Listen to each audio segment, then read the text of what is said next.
Hey folks, David Stewart here. It is time for NewPub Talk. I am here today with Yakov Merkin.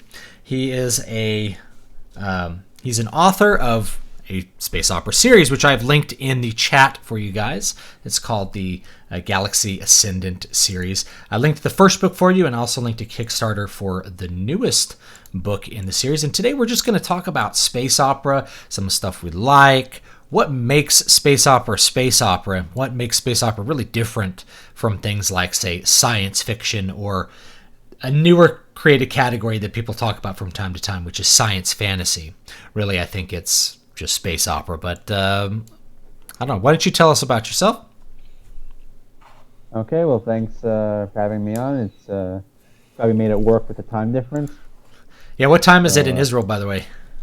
Just past 4 a.m. Yep. So he's basically up in the middle of the night to hop on the stream. I really do appreciate it, by the way. So thanks for either waking up early or staying up, whichever one you happen to be doing today. So why don't you tell us a little bit more about yourself? So as you said before, I'm a writer. I've written so far mostly space opera, a little bit of fantasy. Be more fantasy coming probably later this year. Apart from that, I'm a recovered academic. I have a master's degree in history. For all I want to do with it, which is nothing, but I did enjoy the actual degree process. I did publish my thesis after I finished it, so I got some benefit out of that.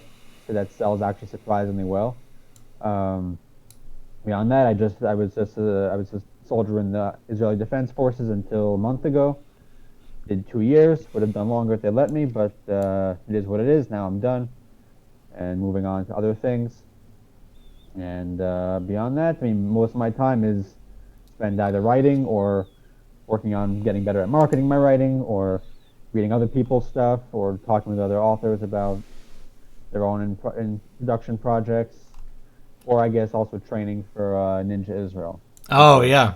So yeah, you do to be active too. Do a little bit of gym rat stuff there. That's actually quite physically intense. If you've never done so, like this is a thing. People are like, well, he's just playing on the monkey bar. It's like, have you tried it? It's rather difficult. Have you tried swinging between bars 6 feet apart? Yeah, it's difficult. So yeah, that's fun stuff too. So Galaxy Ascendant series is what I would probably consider straight space opera. I'm going to start with a little bit of a working definition for space opera, and we can go from there. So I say space opera uses a future setting, meaning it takes place in space. So space is interstellar travel is the main, I guess, gluing point of the setting for space opera. So it's like a science fiction setting. However, the emphasis is very different from science fiction, because in science fiction, the emphasis tends to be on the science, or it tends to be on a core idea which affects humanity or affects the characters in rather profound ways. Whereas with space opera, the emphasis is on the characters themselves and the story, the plot that they are executing. So I think the prime example of space opera is probably Star Wars. It's something everybody's seen. And if you look at Star Wars, you see just that. You have spaceships, you have battles in space, you have super weapons, interstellar travel, but you also have significant fantasy elements. That's not what makes something space opera, by the way. It's just something that's in there. You don't have a focus on how the technology works. So you have a lightsaber. You don't really have a focus on how the lightsaber really works, or how interstellar travel really works, or how hyperdrive works. They just are. They're part of the setting. To me, science fiction and fantasy both use magic depending on how you view magic, because interstellar travel, highly advanced technology like that is indistinguishable from magic. So they don't emphasize how that science works or how that affects people, how people are, have lower bone density from not living in gravitational environments. The focus is on the characters and their drama and their story. Would you agree with that, or you want to add to that definition?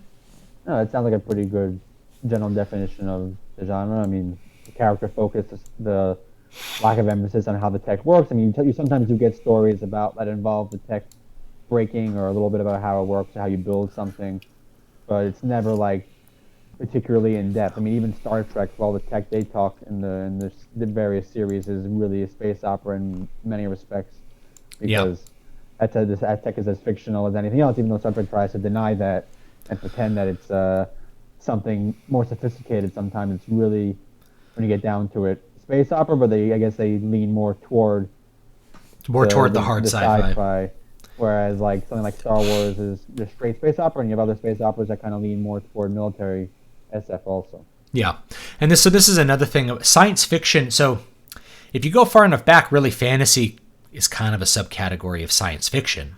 Science fiction really being an emphasis on having technology or magic or things, fantastical things, which are added on to the setting that you're enjoying.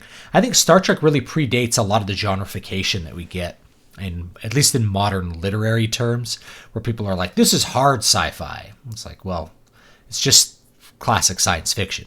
So people kind of go back and they retcon, say, Isaac Asimov and stuff like that into hard sci-fi, when it's really that was just science fiction. It was all science fiction back far enough in the past. And even the space opera idea, I think, is a modern way to distinguish it from kind of where science fiction went with writers like Arthur C. Clarke or Isaac Asimov, guys like that really were trying to focus on ideas and how they affected people versus just writing, Flash Gordon style, big character drama, big plots, high stakes, that kind of stuff.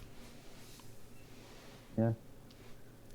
So, as far as your space opera goes, what do you think is probably your main inspiration, or what have you read or viewed, or what do you get that really kind of makes your universe space opera? I mean, as far as inspirations go, there's a number of things that I've enjoyed over the years, and the common denominator is that they're all dead now. Things like Star Wars, Star Trek, Mass Effect game series. Yeah. StarCraft game series, all those franchises are basically dead now, if not actually completely dead. They're at least corpses. Yeah, or zombified corpses in some cases. But there is quality stuff that did exist, and so that was good inspiration for me from years ago. And obviously now, also you can see all the mistakes they've made, and I can know what not to do now. Yeah. There's always something you can learn from everything, even if it's a terrible product or a story. You could always find something useful out of it for your own stuff, even if it's just negative. Yeah, and I like to think of this. I have this concept I call story algebra, which is you have something and then you have to it's like doing an equation. You got to kind of make it fit. You can see that with, I think, a lot of failures. You can see where they had an idea and they couldn't do the math to make it fit, and so the idea wasn't going to fit a good story, just in general, let's say.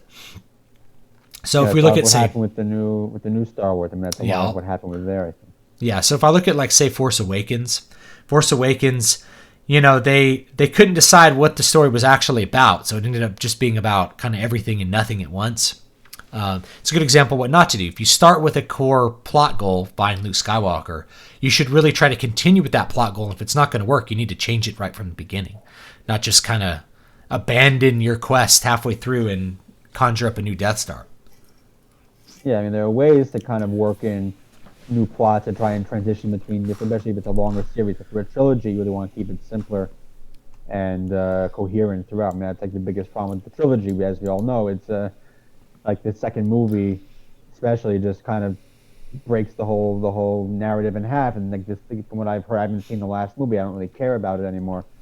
But from what I've heard, it's a lot of trying to course correct from the second one, which itself was trying to change things from the first one. So it's just very schizophrenic. Yeah, it's a series that, like, the second two movies are a series of retcons of each other, and the first one's a retcon. Yeah. I don't know if we'll call it a retcon. It's just they kind of undo everything that was done at the previous movies. I called it like wearing a skin suit, Yeah. They just they're playing dress up with Star Wars, and it's really sad. Now here's Darth Kilhoun in the chat asks, is 40K space opera Warhammer 40K? I would say yes. Yeah, I think so. I guess that might be classified as like space opera / horror a bit also, maybe, or military science fiction. Yeah, it's probably it could be mil science fiction. I think it's space opera mostly. You have to think if it's mil sci-fi, which you could totally classify that as mil sci-fi. I think the emphasis was really on the mythology, not the soldiering. I know it seems like the emphasis is on the soldiering, but I think if you look at most of the media for it, the emphasis is actually on characters and on the mythology that surrounds it, which is very interesting. So the emphasis tends to be on the setting, which is more sci-fi. But I think, you have this large magic system in Warhammer 40K that kind of drives everything, and an intense mythology. So it could be in any category that you really want to think about. One of the things I think to remember with Warhammer 40K, though, is that it's derived from gameplay, not created as a story in and of itself. So the military sci-fi stuff is derived out of the fact that it's a war game. It's made from a war game. So, of course, the military things are going to feature very prominently. Whereas if you were going to write a true, straightforward space opera, there'd be the equivalent of the Space Marines, which would be like stormtroopers or something, if you wanted to think of Star Wars equivalency. But all the drama would be focused on a couple of main characters. And I think if you look at some of the stories, like with the Horus Heresy, I think, and the Emperor Man, and it's very cool stuff. Most of the media that's outside of just playing the game tends to focus on big characters and crazy ideas, I guess. Yeah, and it's more like a playground for them to write stories in versus like one set narrative, from what I understand, of like going from start to finish. Like it's a setting. So maybe that's a good point. Like, because it's a setting, it depends on what you're looking at. Like if you're playing a game, obviously it's going to be mil sci-fi.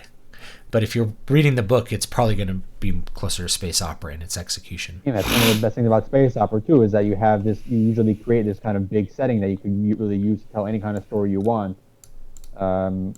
At any point, like there's so many, all the different planets, you have all the different societies, you have, like you just go in and write like a smaller scale story if you want it completely removed from the main plot, or do prequel stuff, or other stuff set in areas that are not even connected at all to like the main galaxy for whatever reason, and just build it up that way. I mean, that's kind of what Star Wars did well at some times and poorly other times, where they was trying to build out the universe, but also was kind of stuck trying to link everything to the main movies, because that's what made it famous.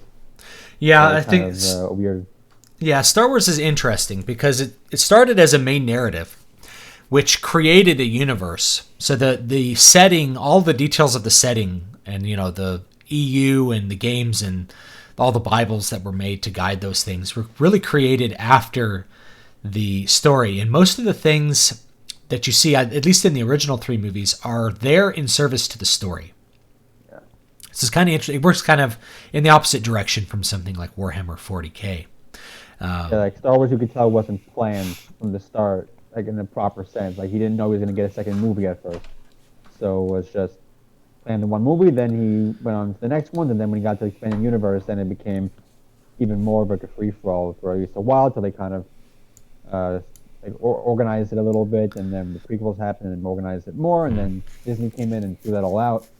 And I think also, if you look at some books, they really are probably closer in the science fiction genre, because they'll have a focus on the technology, which just isn't there in the movies and the stuff Lucas designed. He didn't really want to focus on the technology. He cared a lot more about a big, giving that feeling of a big epic setting, and then having really, high levels of character drama.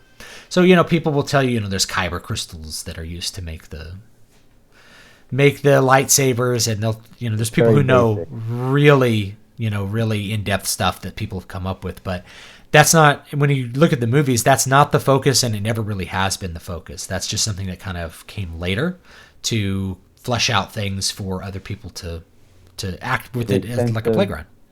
Yeah, the extent of tech in the movies is the hyperdrive is broken, we have to fix it, and then they just beat it with a hammer, and then they fix it. And and they do that in Star Trek too, because someone in the chat says Star Trek is space opera. It definitely has morphed into it. Yeah. You have to think, like, Star Trek definitely had lots of science, especially in the original series. But it's no mistake that, and I said this on the stream last week, Wrath of Khan was the success that brought Star Trek back, not the first Star Trek movie. Now, I kind of like that first Star Trek movie.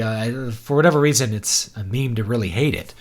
But the Wrath of Khan is a space opera. It's really not. And DS9 is a space opera too, 100%. Yeah, so it's the space opera that really brought Star Trek back. And if you're going to go for a big audience, you don't need to focus on these weird kind of like, let's do some far out sci-fi ideas. It turns out when you focused on having like Captain Ahab in space, it's really compelling, and people really liked it. They loved the drama between Khan and Kirk. They loved the space battles. Wrath of Khan really was all about the character drama, and as a result, that's kind of what saved Star Trek. Yeah. Pretty much. I mean, that's what got it evolved in more movies, and I mean, I don't remember the exact time. That was after I think Next Generation was already out, but it was still like I think it going. Next Generation came out in the late '80s, so I think that was after Star Trek 4, maybe after Star Trek 5. I know Star Trek 6. A lot of it was shot on the Next Generation sets. Yeah, on the Next Generation sets, which is why they look more. I don't know. I loved the aesthetics of Next Generation because it had this. The aesthetics are big in space opera. By the way, visual design is really big. You could always tell what universe you're looking at based on. Like Warhammer is instantly recognizable. Real Star Wars is instantly recognizable. That Ralph McQuarrie design. Mass Effect is very recognizable. Yeah, we should talk about more Mass Effect as well because that's a great one. But just thinking about. Some of the visual design choices for all of these franchises, it's really big. It's really important that visual design carry a lot of information in it. Like if you look at a Space Marine is not wearing power armor that really makes sense. If you're gonna like dig into it, like he's not wearing a helmet most of the time.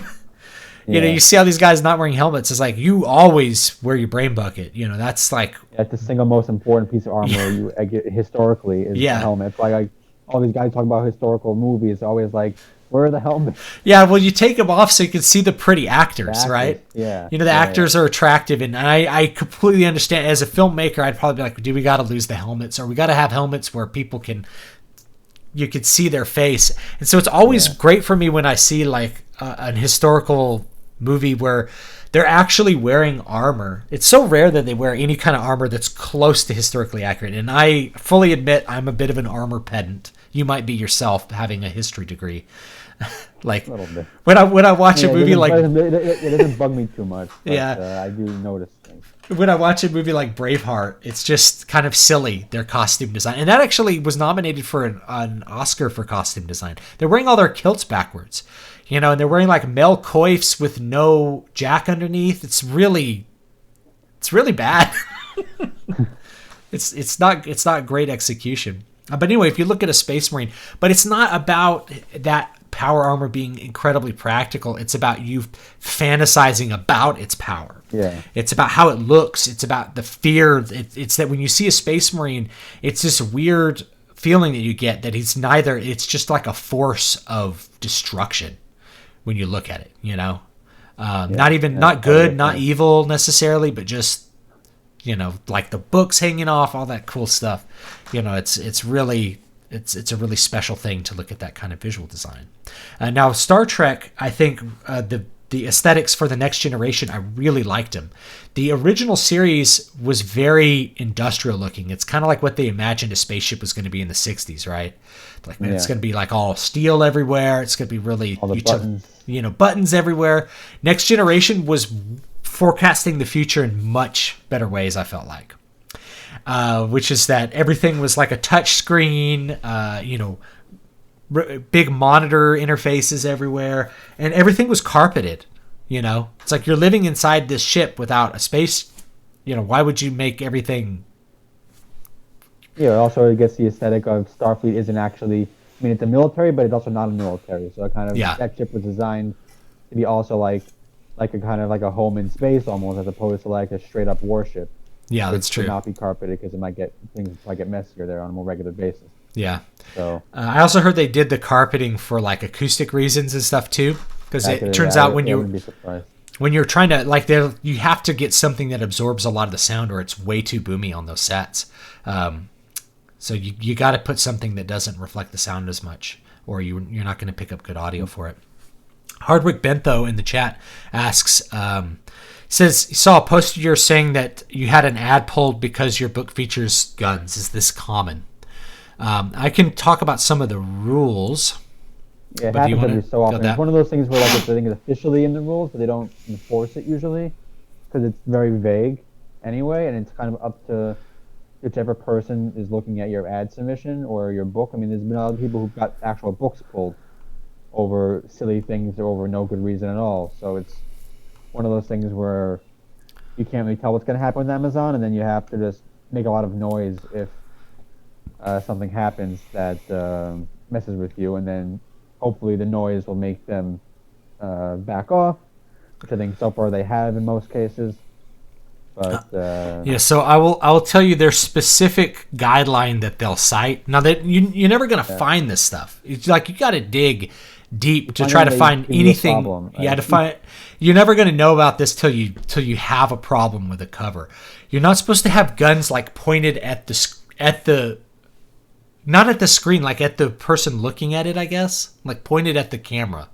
And there's no, I don't have a proper way to describe it. Yeah. Because if it's a painting, obviously there's no camera. But, you can't have guns pointed at somebody looking at it. Like, Yeah, and I don't know why they decided that or that was going to be the cutoff. But I see book covers all the time that do that. You can have a gun. I think actually I designed a book cover for someone that had that problem. Because the gun was like pointed at the screen. It was like a problem. Anyway. You're not supposed to have that, but you can have guns on the cover, but it's like the person can be holding the gun, but not in a menacing way that makes them look like they might be using the gun. It's like, well, what the hell are guns firing, for? I think. Yeah, part of it is like it can't be firing, it can be pointed at another character either, apparently. Yeah. So I don't know. You could have it point, and I see some of yours that people are pointing at targets off of the image, which I guess is okay. They never enforce it. Still being fired. Yeah, you just just that once. I mean, eventually the ad was approved upon further review. I don't know if that was in response to the noise I made about it, or just someone else looked at it later and just said, "Oh, this is fine." I guess there's really no way to tell what goes on behind the scenes there. Yeah, but it's kind of subjective. And then the other weird thing is that this is something that robots don't really pick up. So a lot of the stuff that happens on YouTube or on Amazon or even on Twitter, it's a robot that does it. So it's mostly robots that demonetize my videos, not people. This is a case where like pretty much a person had to complain about it at some point, which is a really bizarre thing to bother. I don't even know how you would go about complaining about it on Amazon. You emailed somebody and they're like, well, somebody's offended that there's a gun on the cover of a military sci-fi novel. It's really bizarre. Yeah. Yeah, it was a strange week. I got a lot of sales out of it, so it worked out. Yeah.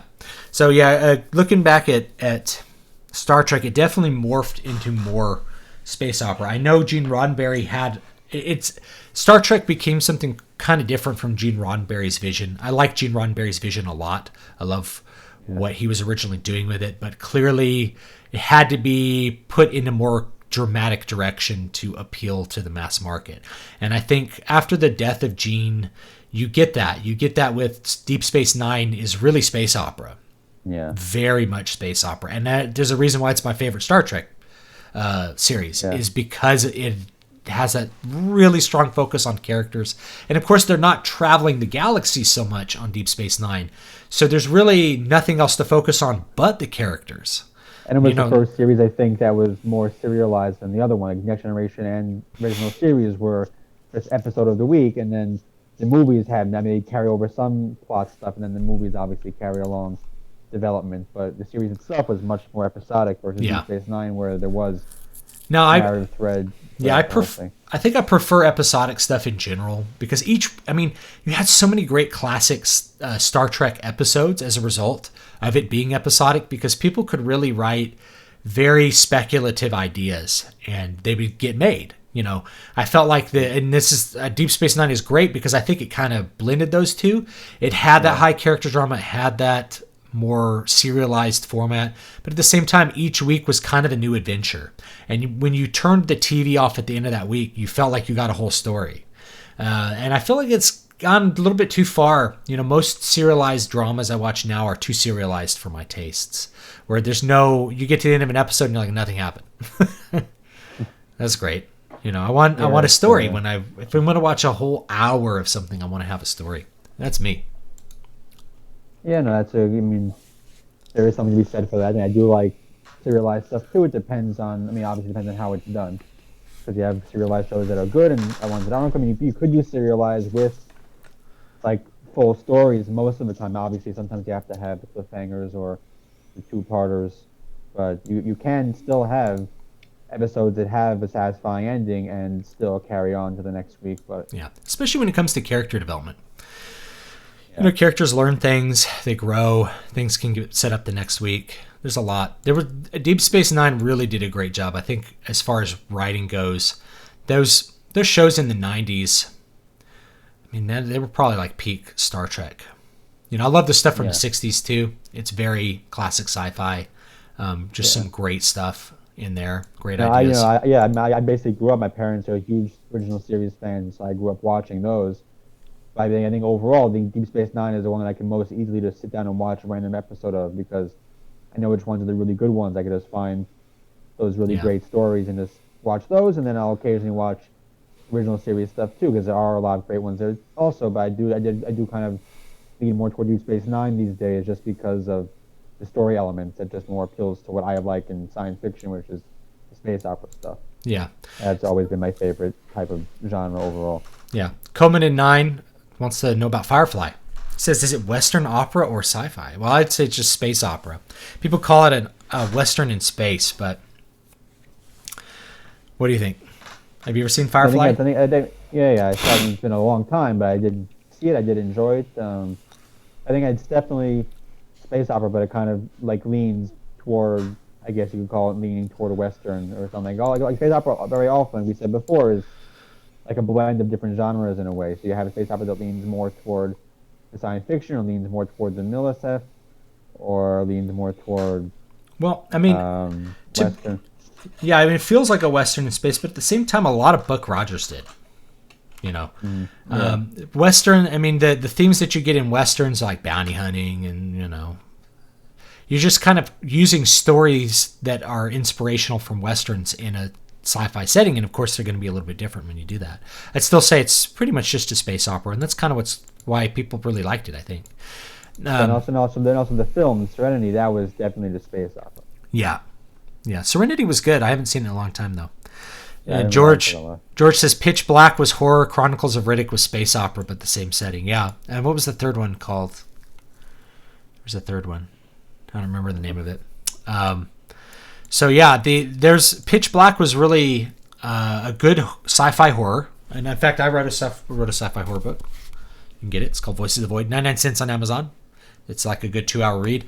So it's a great sci-fi horror movie. And then the follow-up to it was really much more kind of dark space opera. I don't know if you ever watched those. Actually, okay. I don't think I have. I think they're really they became like a passion project of Vin Diesel. Vin Diesel, by the way, is terrible on interviews. If you ever watch him, he's just like, he can't talk to other people on the fly. He can read lines, but that's it.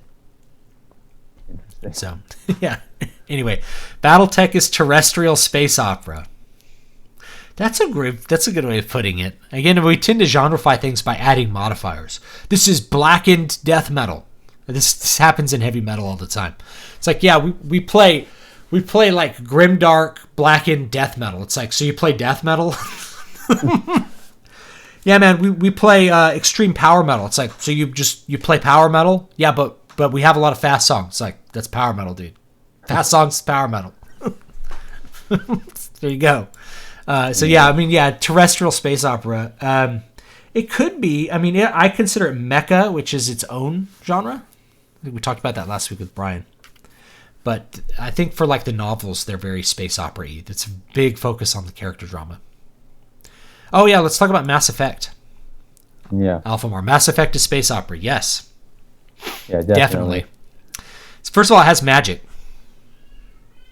It has a magic system. So whenever you have a magic system and it's just magic, like the Force, you're probably going towards space opera. So there's a big like clue. Because if somebody's writing hard sci-fi, then it could be like, well, maybe people could just move stuff with their minds.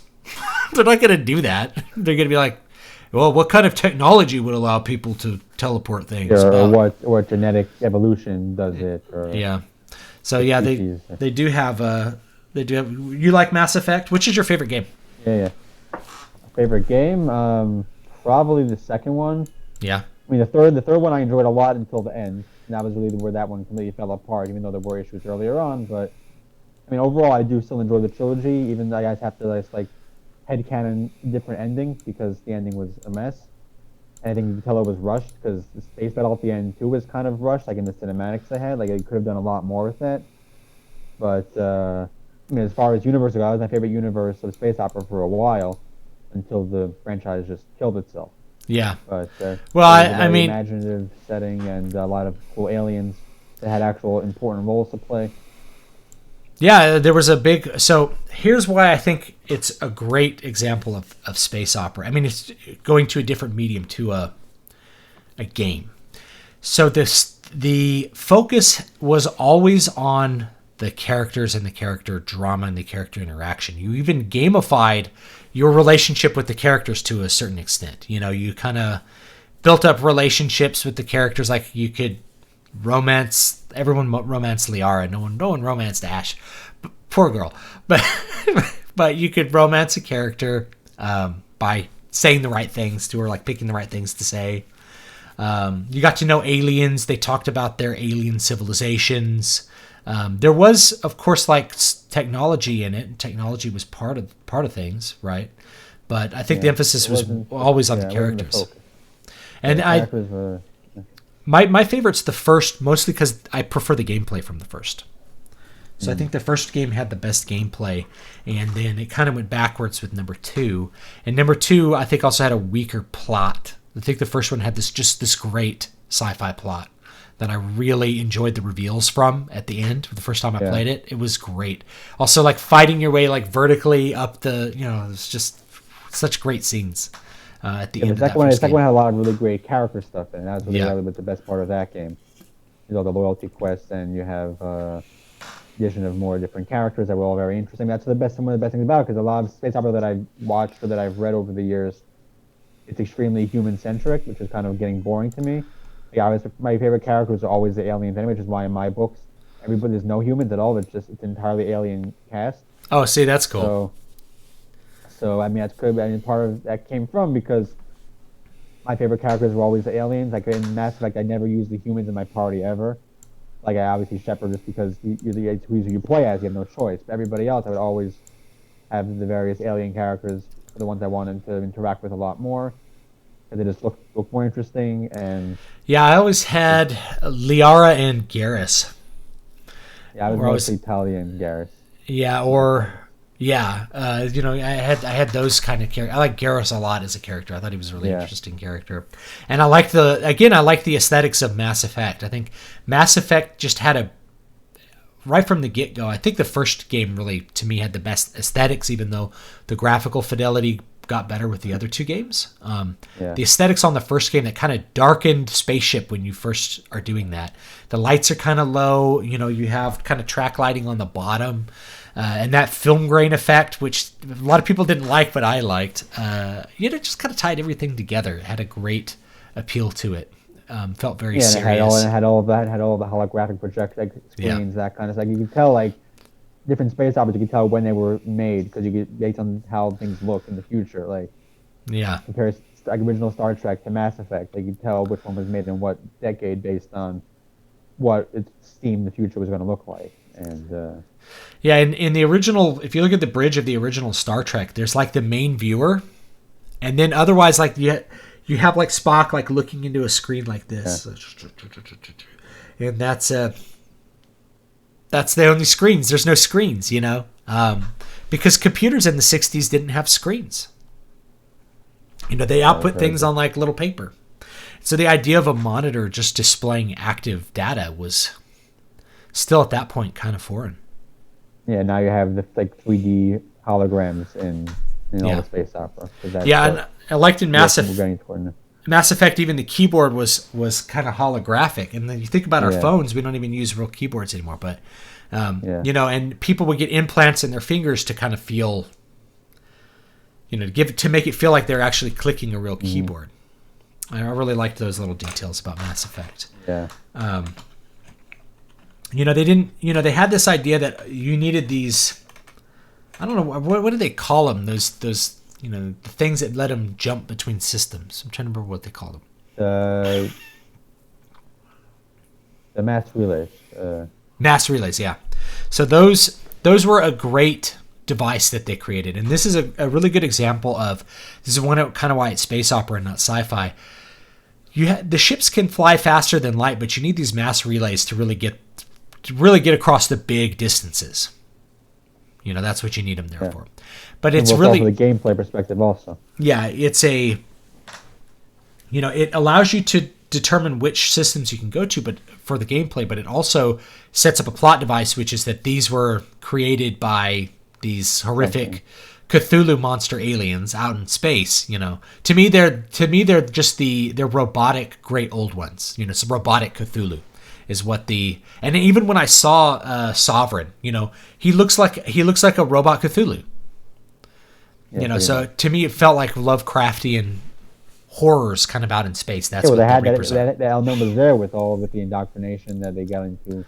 Yeah. In the various games, and it makes you go crazy. It's great. Yeah.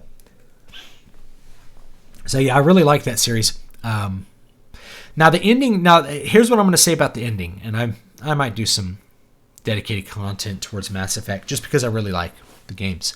The ending I didn't think was that bad, but what happened with the ending was that it revealed something to players, is that they were operating under an assumption that wasn't true.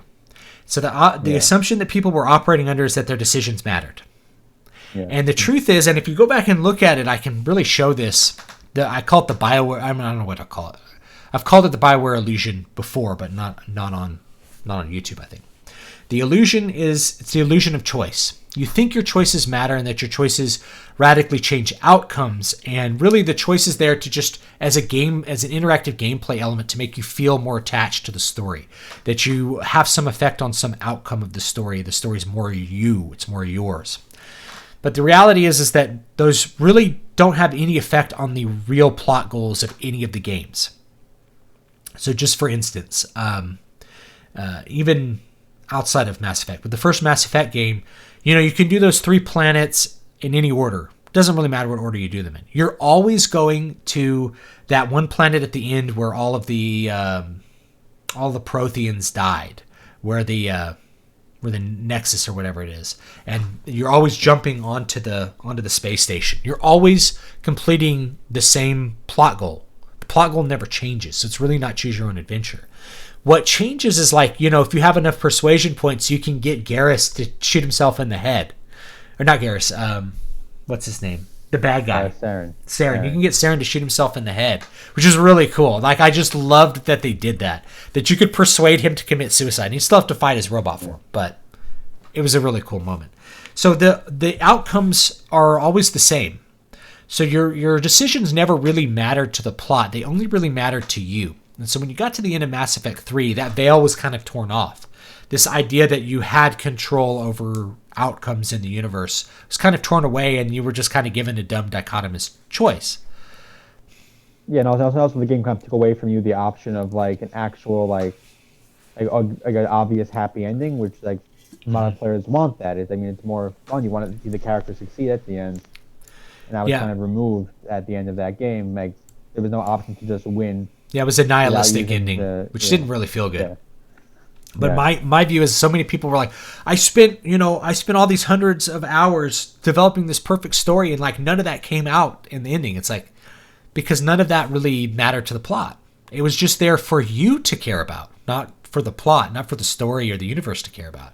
Yeah, you can free. It's one of those things I think where their ambition was too great for what they could actually do with the game, because you have to still code the game. You have to have all the lines there. You can't change it so much because you have to have continuity between games 2 and 3. So if somebody dies in game 2, you have to have a character basically in the same role, more or less, in the next game. That's why plot scene has to happen. That's why you really couldn't have Caden or Ash in the second game.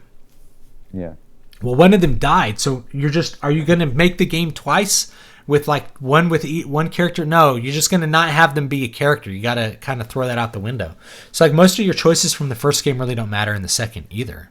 That's why Rex isn't in your party in the second game, because he could possibly die in the first game. Yeah, exactly. So they had to get him out of the party because that you have to have that as an option. Yeah, unless you were going to have this thing where it's like, no, there's no continuity. We're going to have a canon ending, which like they actually did that, I think, with KOTOR. So if you go back and look at KOTOR, KOTOR is a great game.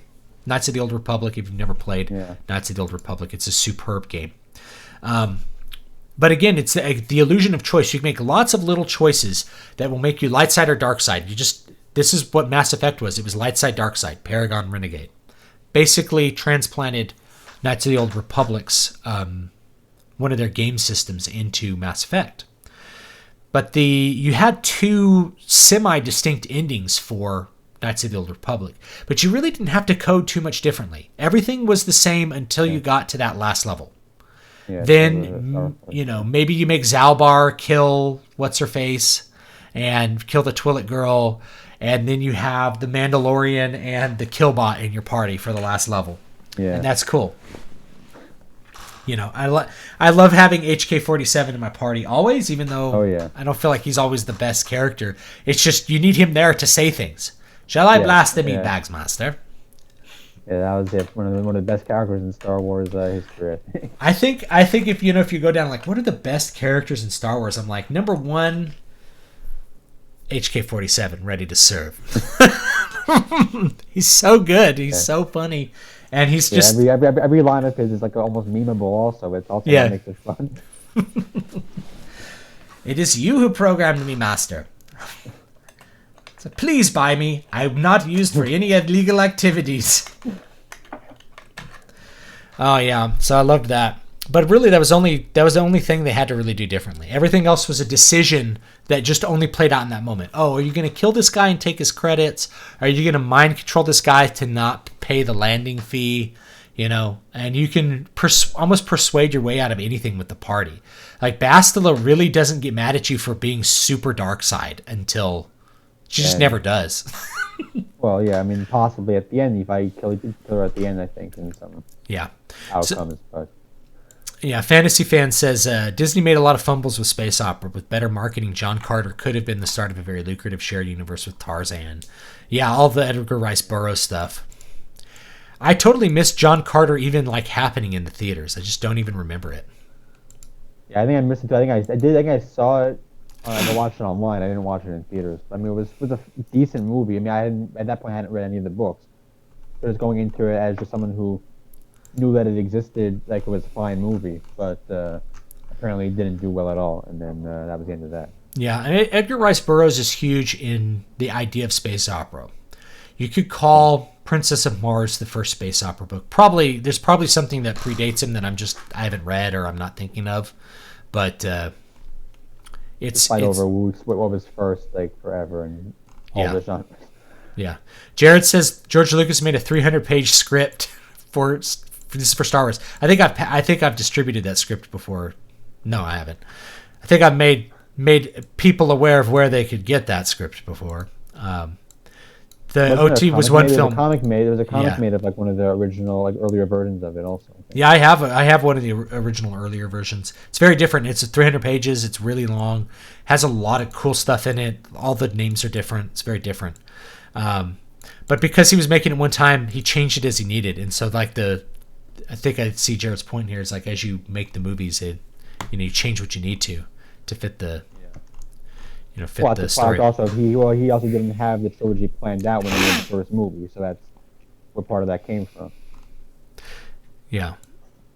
2000, same thing from Jared. 2001 is science fiction, Star Wars is space opera. That's a huge difference between those two. Yeah. That's a good example.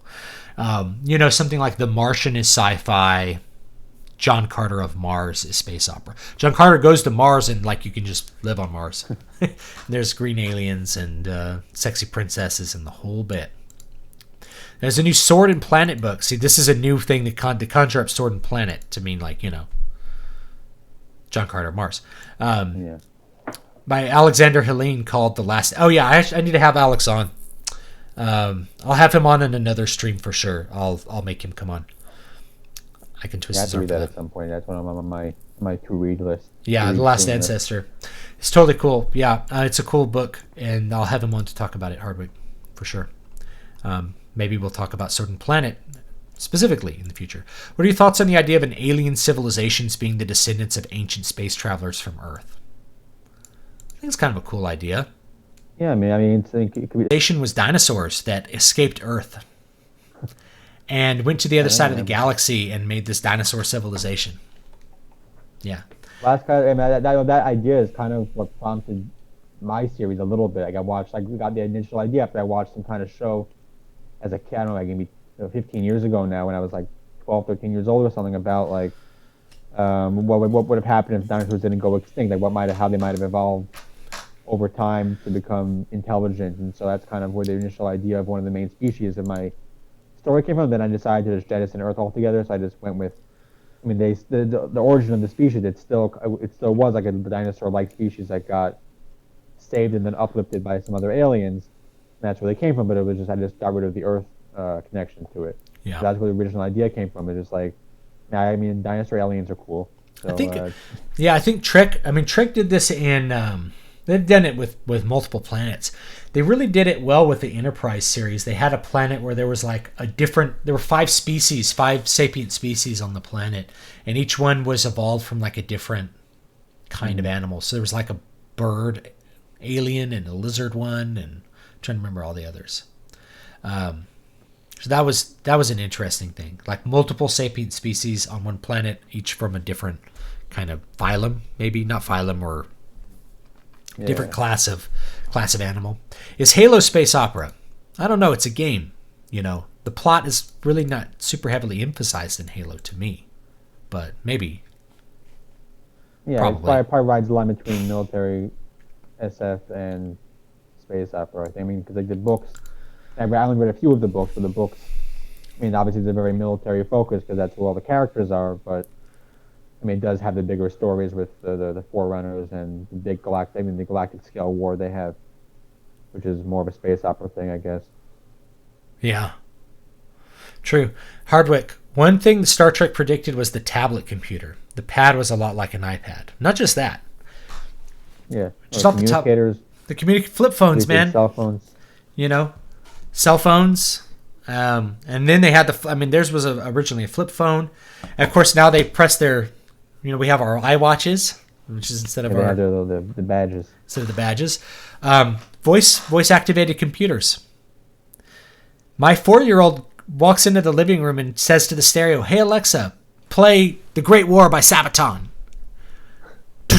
And starts playing it, And then there's a computer there's a voice activated computer sitting in our living room, connected to the stereo. There's a massive list of stuff Star Trek. Hey Alexa, when does Costco close?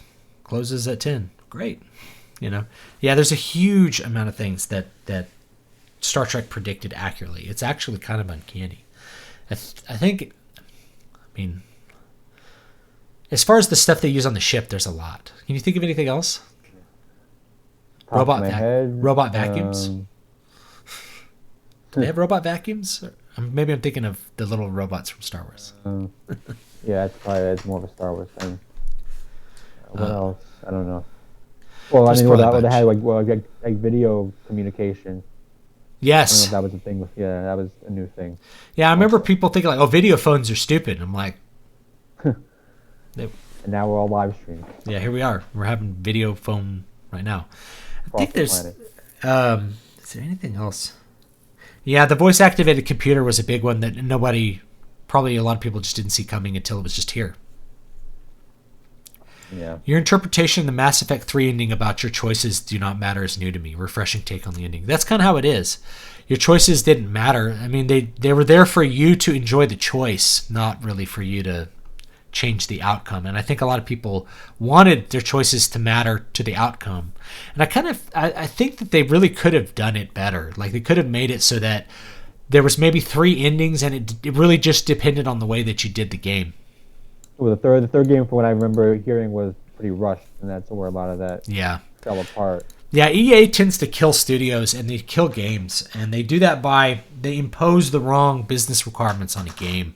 So it's like this game has to come out on a certain day and has to have these features. So Mass Effect 3 had multiplayer when there was no reason for Mass Effect 3 multiplayer. And if you go and you load up Mass Effect 3 right now, you can't even play the multiplayer. They turn the servers off. So it's a feature that future, like after a year or two, after however long they want to keep the servers on, is completely moot to future generations. You know, it would be like putting in Lord of the Rings, like, I don't know, a crossword puzzle or something. Like, there was no reason for it. So they put that in there that takes resources away from the main development. So they reused a lot of assets from Mass Effect 2. Luckily, they were able to do that. And people didn't care about that because the aesthetic continuity is still there. So you kind of get to reuse assets. There's lots of little places where there's low-res textures that they never redrew. You know, there's a lot of cut corners to get Mass Effect 3 to come out at this specific time to like maximize the marketing campaign that EA was doing. And then, of course, then you have the debacle of Mass Effect Andromeda, which I still haven't played. Yeah, I refuse to play it. You know, after I saw so many people playing it and like crapping on it, I'm like, this. And no one was just a laughing game. Yeah, it's just a laughing game at this point. And also, no one from the original was really involved. Even a bunch of the species aren't even in the new game.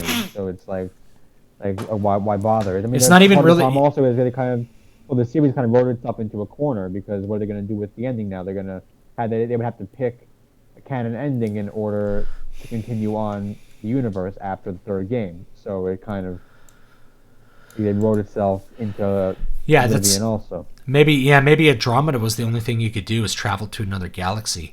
But yeah, when you don't have any of the alien species, you're in a different setting at that point. You know? Yeah, it's the same aesthetic basically. Yeah. How about BattleTech for space opera? I think you can call it space opera. Terrestrial space opera. That's the new modifier. I'm not really familiar with the Honor Harrington novels, Hardwick. I don't know if... Yeah, I know of them. I haven't actually read them. My books have been compared favorably to them, actually, by a couple of reviewers, a couple of readers that I've had. Lobster says Bastille is the best Star Wars waifu. Now, I'm going to let you in on a little secret to original Corridor game. There's an ending that a lot of people don't know how to unlock. They didn't know it existed, and every time I mention it, they're like, what? You can do that? Yeah. So, if you manage your relationship with Bastila correctly in KOTOR, you can actually persuade her at the end of the game to like have a relationship with you, that she should abandon the dark side because she loves you and stuff. And you won't fight her. She'll just like stand to the side and let you go fight Malik. And a lot of people have never unlocked that ending, but it's like there's a love ending that a lot of people just don't realize is there. Yeah, I think it was one of those endings where it was really it's really hard to like pull off. You have to like. It's kind of like becoming specific things to do. It's like becoming king in Dragon Age Origins. So you can make your character the king in Dragon Age Origins if you're a human noble. It's very difficult to do. You have to kick Alistair out of your party and get Loghain in your party and have Loghain kill the archdemon and set it up so that you're going to marry his daughter and then you become king. So it involves a lot of choices people wouldn't normally make. They're like, I'm not going to have Loghain in my party. This guy that's been trying to kill me. It's like, you got to have him in your party to take the soul of the archdemon and die, so that you can bang his daughter. Video games. Yeah. What do you think people's problem with midichlorians were in Star Wars? I don't think their problems were justified. I think the problem is that they wanted to feel the same way about the Force as they used to felt, that it was like this highly mystical thing. To me, midichlorians didn't make it less mystical at all. It would be like saying, God is speaking into his brain instead of God is just speaking to you. It's like... Yeah, the only thing I think was silly with midichlorians was the idea of, like, counting how many somebody had or whatever. That kind of got a little bit silly. But, like, well, to me, that was just this idea that's something, like, really special. That's a potential there. The idea of having something, even if it's, obviously it's pseudoscientific, to kind of, in universe, have people understand how something works a bit. That's fine with me. All of my magic systems in my own story, to varying degrees. Don't get into it much because not the focus of the story, but like they all have some kind of in-universe explanation, or at least explanation that people think is where it comes from. Because why wouldn't you? Especially if you're advanced enough that you could do all this stuff in outer space, people would have studied this kind of thing and have some idea of how it works. Obviously, there's power in that. beyond Yeah. just the So- knowledge aspect. Otherwise, it's like, what does being strong with the Force mean? How does he know that he's strong with the Force? You just kind of feel it. It's fine. Yeah, that's kind of the difference also between the more soft magic and the hard magic systems. Yeah. What do you think of kind of, C.S. Lewis's Space Trilogy? I'm trying to remember the names of it. It's been years since I read it. Yeah, I don't think I've read those. I think they're good. It's been a long time since I read them, so I can't. I mean, I probably read them in high school or something. So now it's more than 20 years ago. I probably couldn't comment too deeply on them. They're good. They're very different from what we would consider kind of space opera or sci-fi today. Has to do with a couple of different planets like in our solar system. I don't know. It probably deserves another look. Yeah, he has a space trilogy, and it's pretty good. It's actually, I mean, it's more adult oriented. It's not Narnia, which is explicitly for children. Dialogue in KOTOR 1 and 2 made the game so immersive. Would you consider Farscape a good space opera? I don't know. I mean, I haven't seen. I remember I watched the first season or so. I forget why I stopped watching it. I didn't have time. I've never watched it. I mean, it's a space adventure. Okay. Like it's a guy an astronaut from Earth gets stranded in, I don't know if it's supposed to be a different galaxy or a different part of the galaxy, and then this is an older one. A Yeah. bunch of aliens and goes on adventures. You know what? I've probably seen the ends. first episode, or I've probably seen a couple episodes. I have no memory of it though, so I can't really comment. I'm sure it looks more like a space opera to me. Yeah, that's how it felt to me. Again, I didn't watch the whole series, but from what I did watch, that's really how it felt. Yeah, Hardwick says, I think the why many people didn't like midichlorians is they made the Force seem less like something that anybody could learn and more like something that some were born with. But that was in the original trilogy. You know, you're strong with the Force. Yeah. Leia can use the Force. You can't, it was already set up that like certain people can use it and certain people can't. I'm strong with the Force like my father before me. Okay. Well, I understand people want to engage in a fantasy where they are a Jedi, which is exactly what we got with the sequel trilogy. But it was totally there in the original trilogy. They just made a way to quantify it called counting midichlorians. Yeah, I think with a lot of things in the prequel, the problem was more the execution of how it was done than the actual concept. Yeah, exactly. That's probably making midichlorians like a plot point, and the movie was kind of like, I think that bothered a lot of people. Kind of made it. I think now, how would we have written it? How would you have written it differently? Because this is always a good exercise to me. I mean, you could have very easily just had Qui-Gon or Obi-Wan or either of them, like just get through the Force. They get like a sense of what Anakin's able to do, and then obviously you would still have him. You could still have him do the pod race, and then I would demonstrate that he does have abilities. Yeah, I would a blood test. I would show it rather than have the blood test. But I think they needed something where it's just like a way to look at it and be like, we can quantify that this is the most powerful. This kid has the highest potential of anyone ever.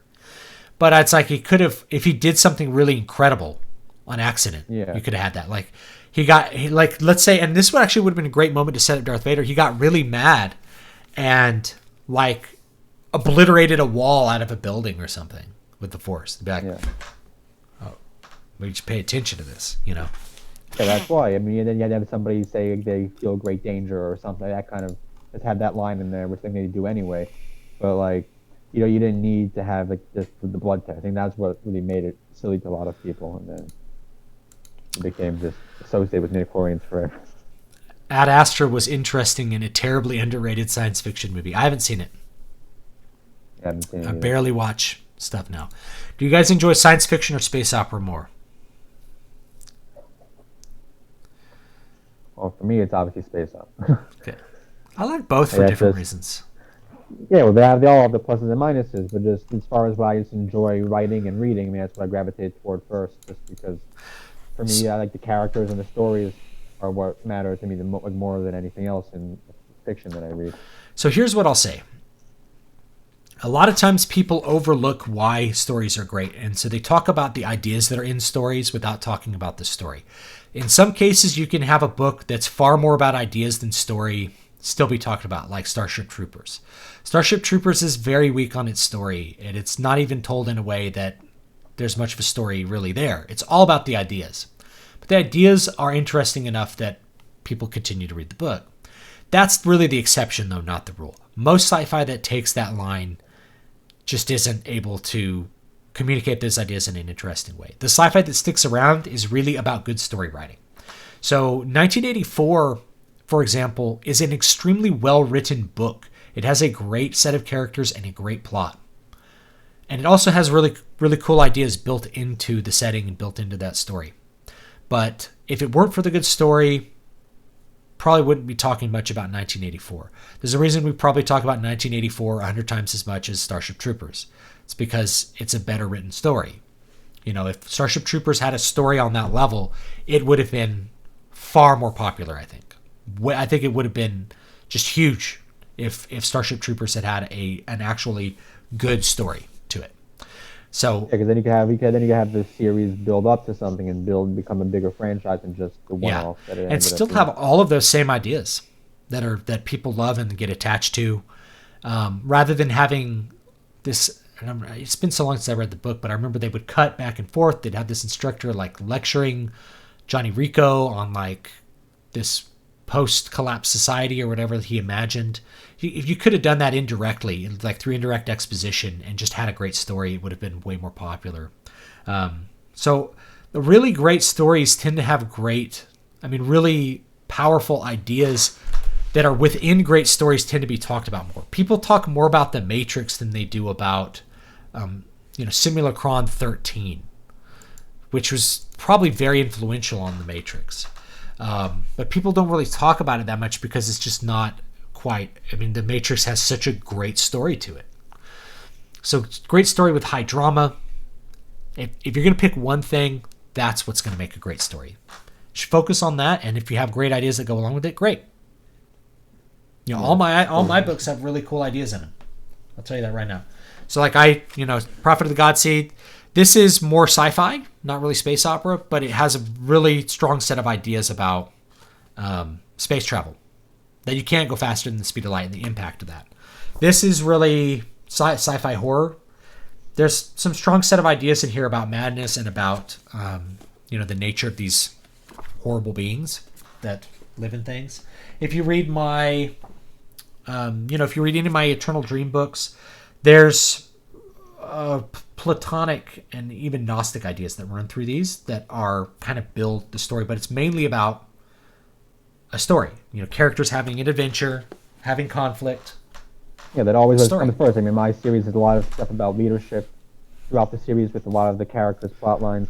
But with all my books, it's always the story first, and then if there's a theme that comes out of it or an idea, like a bigger idea, then that's always just almost coincidental. It's something, a bonus to the story itself, not what I go in there trying to start writing about, basically. Yeah. All right, last comment, and then we probably ought to go because it's been about an hour. Are you familiar with Edmund Hamilton's 1940s Captain Future novels? Now, I have heard of Captain Future, but I don't think I've read any of the books. A whimsical space opera where all 9 planets are inhabited. A lot of early space opera was like, you're going to Mars or Venus. People didn't know back in the early 20th that these other planets were completely uninhabitable. Yeah.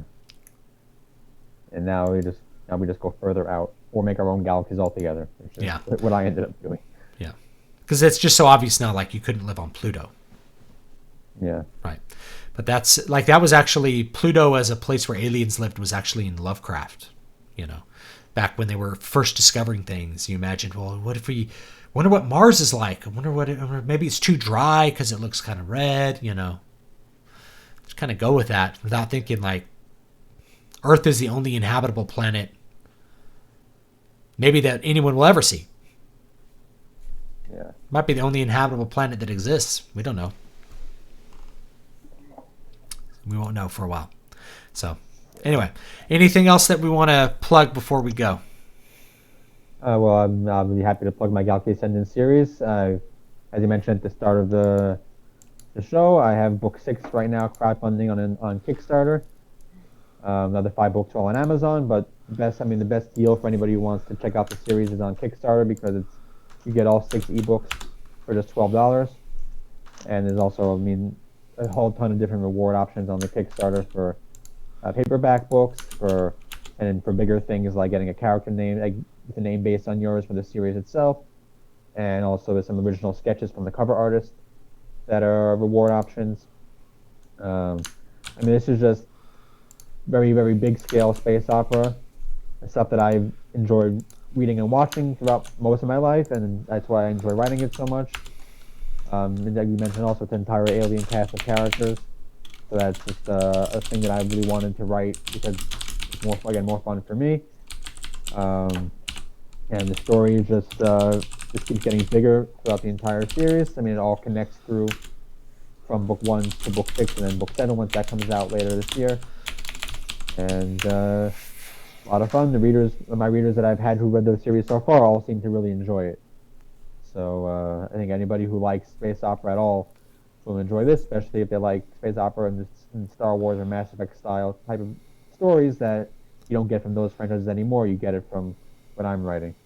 Yeah, and this is something we can. I mean, this is probably a point that I want to end on. So I went ahead and linked a couple of my books, a couple of Yakov's books, and check those out. And of course, check out the Kickstarter. And I the point I want to end on is like a lot of this stuff we've talked about dead. The franchises are dead, or they're like zombified, like Star Trek and Star Wars. Yeah, it's important to look at stuff that's not Star Trek and Star Wars. It's okay to talk about Star Trek and Star Wars, but when you talk about them, kind of have to acknowledge that it's not coming back, guys. I don't think they're coming back. The card's not going to be a good show. Yeah. And do you have a mailing list link or anything like that? I do. I have to pull it off of my MailChimp. All right, grab the mailing list. Yeah, I'll grab that in a second. So hop on. Yeah, the mailing list. Mailing list signups come with a free novella. Yeah. So not same thing on mine. So if you hit mine, dvspress.com/list, you actually get a free book. It's Water of Awakening. I think is still the free book for right now. I think it'll be Crown of Sight for this year, which is you should check out. It's still just 99 cents. Great book. Very, very tight read if you want something that's very efficient. I don't know where my Water of Awakening copy is. So you get Water of Awakening. So hop on my list, make sure you're on that, and get that. Somebody mentioned Asimov's Foundation. We'll talk about Isaac Asimov probably some other time, because the Foundation really, I mean, it could qualify. It's really just sci-fi to me, but it's great, you know. And I have seen the 1930s Flash Gordon serial as well. Flash Gordon was very inspirational for George Lucas. A lot of people don't know that like Star Wars was really building on an earlier tradition. It's not a monolithically original thing. It comes out of that pulp tradition. Let me see if I got a mail link here before we go. I'm trying to forget how to find it on MailChimp. Yeah, see, I just have it on my website, dvspress.com/list. There'll be a link there. Click it. I mean, there's a sign-up link to it on my website, actually. What's your website? Sure. It's yakovmerkin.com. All right. So that's my name. yakovmerkin.com. Head over there and hop on the list. And anything else you want to say before we go? No, nothing in particular aside from check out my series. I think it gives you a lot of what you want from space opera that you're not getting from the big franchises now. And I do plan on writing in this universe forever. Like it's set up, I'm setting it up in a way that even after the series is finished with book 7, the whole galaxy is still not going to be explored yet. So I have a lot of I mean about 5 there could be more series, and that's actually something you'll get with my fantasy series. There's actually a couple series that will go with that. Yeah, I have at least 5 different series ideas for sequel series or spin-off series. That's the fun with space opera. You have infinite space to do almost whatever you want, really. Yeah. And just expand it out. I'm trying to expand it out in a more organic way than, say, Star Wars. They're just throwing you into this giant galaxy that they never really built up properly in a lot of respects. So I'm trying to build it, and also I'm building it all by myself. So it's just, you have to start somewhere. I mean, I'm already kind of being a little bit overly ambitious, I think, with this first. This is my first series that I wrote. But you have to be ambitious sometimes. But yeah, I'm trying to build it up, and obviously, I do plan on writing in this universe forever because I have between the ideas I have now and just the space I have to work with. There's a lot to play with. I mean, I have a lot of grand plans for the future, and looking forward to all that. Yes, let's make sure we check it out. Last thing, do you think PC culture will greatly negatively affect sci-fi and fantasy? Yes. It does become less imaginative due to fear of offending anyone. Yes. Which is why I don't worry about it.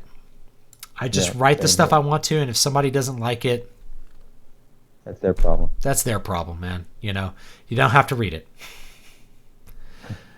And I'll talk more about. I'll make a video on DVS Press if you want later. That's mainly that's like the website.